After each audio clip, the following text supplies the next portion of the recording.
Hello you guys, welcome back to the channel. If you are new here, welcome. Thanks for clicking on my video. I'm Erin and I like to talk about all things movies, makeup, and books. Today we're going to be getting into a book video at the moment, and if you're returning, thanks for clicking on another video here on my channel. I'm so glad to have you here. Don't forget to like this video by the end and subscribe if you would like to, of course. So today we're going to be getting into my January TBR, the books I'm going to be reading for January or plan on reading for January. Of course, the TBR is the books I'm expecting to read. It doesn't mean I will get to all of them, but I'm expecting to read pretty much all of these books for January. My TBR, I've decided to kind of cut them down. Last year, sometimes I would have a very large TBR and then sometimes not make it to all the books, although I did very well in December. I read all the books, pretty much all the books on my TBR. But yeah, I want to have more realistic TBRs, and if I go past that, then that's awesome, and if not, that's okay as well. So I've got 5 books here on my TBR for the month of January. So we're going to go through these 5 books very quickly. Yeah, so let's go ahead and hop into the video. Alright you guys, so for 2022 I do have some goals for reading as well as some different challenges I'm doing. So these books either are matching my challenges or just I'm reading them for myself or for certain reasons, and I'll let you guys know that as we go along. And I had a goal for last year of the books I wanted to read, and I'll talk about that in another video if I met my goals and also my stats for the previous year. But for this particular year, I want to read a minimum of 50 books. Last year my goal was 25 and I surpassed it, so I set it to 50 this year, and I think I should be able to do that. And I've already read one book. I finished it on the 1st of January, and I read it in one day. It was a romance book on Kindle, and it was like a quick little read. So it won't be in this video obviously because I've already read it, but it'll be in my wrap up. But yeah, let's go ahead and hop into the books I have that I want to read for. Alright, the first book I have here, which I'm currently reading, and this is part of one of my goals, was to read some more from certain authors, and Christina Henry was one because I really loved her book Near the Bone, which I read in December. And this one is called The Girl in Red, and it is kind of almost like a retelling or a different style of a Little Red Riding Hood in a way, because Little Red Riding Hood exists in this universe as a story, but also we have this girl that kind of identifies with her. I'm already currently reading it. I'm about in the middle of the book right now. There's my sticky note I was using as a bookmark until I found a real bookmark, and it's still in here. And so far I'm enjoying it, although I don't know exactly where it's going. I'm enjoying it. So basically what we're following is this girl named Red, which that's a nickname she goes by. And the synopsis here on the back says, "It's not safe for anyone alone in the woods. There are predators that come out at night, critters and coyotes and snakes and wolves. But the woman in the red jacket has no choice, not since the crisis came, decimated the population, and sent those who survived fleeing into quarantine camps that serve as breeding grounds for death, destruction, and disease. She's just a woman trying not to get killed in a world that doesn't look anything like the one she grew up in, the one that was perfectly sane and normal and boring until 3 months ago." So basically we're following this girl Red as the world is going through a pandemic, which, yeah, very reminiscent of what we're going through, except for this is way worse. People are dying way more rapidly and drastically, and this virus is mutating and it's very dangerous, and if you get this virus, you're pretty much doomed to die. And so we're following this young woman as she's trying to survive and get to her grandma's house, very much reminiscent of Little Red Riding Hood, so that because her grandma's house is in the woods and it's very secluded, and she wants to get to that safety. And we're also something about her, she has a prosthetic leg, so it's a difficult journey for her on the way. Although she's trained for it and she's very cautious, it's taken her a bit of a moment to get there. And not only that, she's having to deal with a lot of the dangers that are coming through, that are prevalent in the world at this moment, because a lot of people have gone, to their baser instincts and have gone a little bit off the rails because of their survival instincts, and they want to survive, and of course that leads to chaos and killing, etc., etc. I'm really enjoying this one right now. Like I said, I'm in the middle of it, so I'm definitely expecting to finish this probably in the next day or so. So yeah, this will probably be my second book for the year. The next one I have is The Stepdaughter by Carol Ellis. I wanted to read more of my teen horror books. I have quite a few of them.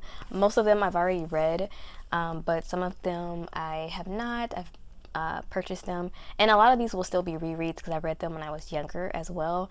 But this one, I don't remember if I've read this one or not. So this one is about a young girl, and on the back here it's the quick synopsis. Having a new father can be murder. He's kind and thoughtful. He wants them to be a happy family. He's her stepfather, and he may be a murderer. From the day Livy meets him, she knows she's not going to like her new stepfather. But when she tells her mother and her best friend, they both think she's crazy not to like such a wonderful man. Then Livy thinks she sees her stepfather's picture on TV, wanted by the police for a murder he committed 15 years before, the murder of his wife and his stepdaughter. Is Livy crazy, or is her stepfather? This reminds me so much of the Stepfather movies, which I did a whole review series on my channel. I watched them for the first time and then reviewed them. It was before I was doing like my first time reaction videos. I need to go back to doing these videos. I like those types of videos as well, where I'm watching things for the first time, not necessarily reacting to them on camera, and just reviewing and talking about it. So I did that with The Stepfather. I did the first 3 movies because I'd never seen them, and I really enjoyed them, although the sequels were not as good, I would say, as the first one. But this really reminds me of that movie, and so I'm excited to read this. And also, it's, of course, it's a teen horror, and these are always pretty much entertaining, even if they're not the most always well written or whatnot. But I do like Carol Ellis as an author, so next I'm excited for that this one by Martha Wells. This is All Systems Red, a Murderbot Diaries book in this series. I've never heard of this series until I saw it on BookTube. I actually saw it on Books with Emily Fox. She's the one that I heard the series from, and so I got this from her talking about it. So a book Emily Fox has having me read, not having me read, but a suggestion from her basically. She said she really enjoyed the first one, so I picked this up from the library when I was at the library, and I wanted to just see what it was about. The plot seems pretty interesting. Yeah, it's very, very short, so I'm very happy to have something that's on the shorter side. It's only 149 pages. Definitely not worried about finishing this one in January. But basically, we're in a corporate-dominated space faring future. Planetary missions must be approved and supplied by the company, and exploratory teams are accompanied by the company-supplied security androids for their own safety. But in a society where contracts are awarded to the lowest bidder, safety isn't a primary concern. On a distant planet, a team of scientists are conducting surface tests shadowed by their company-supplied droid, a self-aware sec unit that has hacked its own governor module and refers to itself, though never aloud, as Murderbot. Scornful of humans, all it really wants is to be left alone enough to figure out who it is. But when a neighboring mission goes dark, it's up to the scientists and their Murderbot to get to the truth. That sounds very interesting. I'm excited. I want to get into more sci-fi this year, so we're getting into it. And I did read quite a few sci-fi, which you'll see in my stats in another video. The next one I have on my list to read is The Magicians by Lev Grossman. I know that this is a TV series, so I want to get some more of these books that are TV series or movies out of my TBR for this year, so that I can start watching some of these shows as well. I know I think my mom was watching this on Netflix, I think. She was asking me about it, and I told her I knew it was a book, but I've never read it. And so I do want to read this one this year, and I thought January was the best time as ever to read it. So we're following Quentin Coldwater as he's accepted into this magic school. I'm not going to read the synopsis, I'm tired of reading.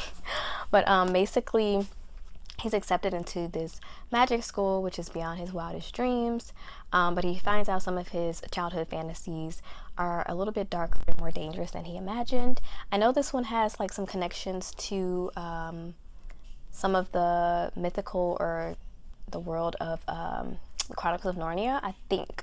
If I'm wrong about that, excuse me.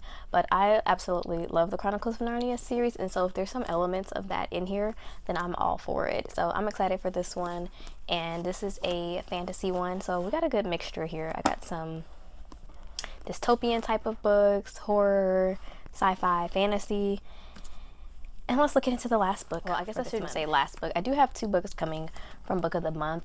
I'm going to try to do better with my Book of the Month subscription because I do like getting the books from Book of the Month and I like choosing them, but I've not been the best of reading all of them. I've read like 3 of them from last year.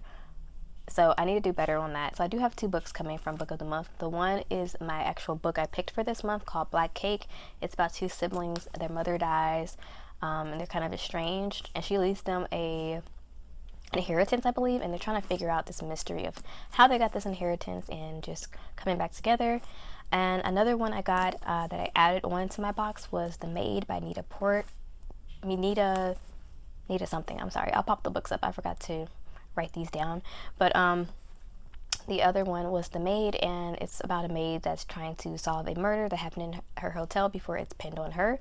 So both of those books are coming. I don't know if I'll read them in January, but I do want to read them soon after I receive them, even if it's in February, so that I can start getting some of those Book of the Month books that I'm getting and receiving actually read. And I do have a lot of my books that I purchased last year on my TBR. All right, you guys, the last book I do have on my TBR is this one by Stephen King. It is The Song of Susanna, the Dark Tower, book number 6.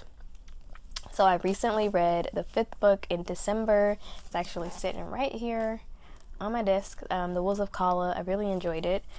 And I feel like if I don't continue on with the series like right away, I might just put down and not finish it.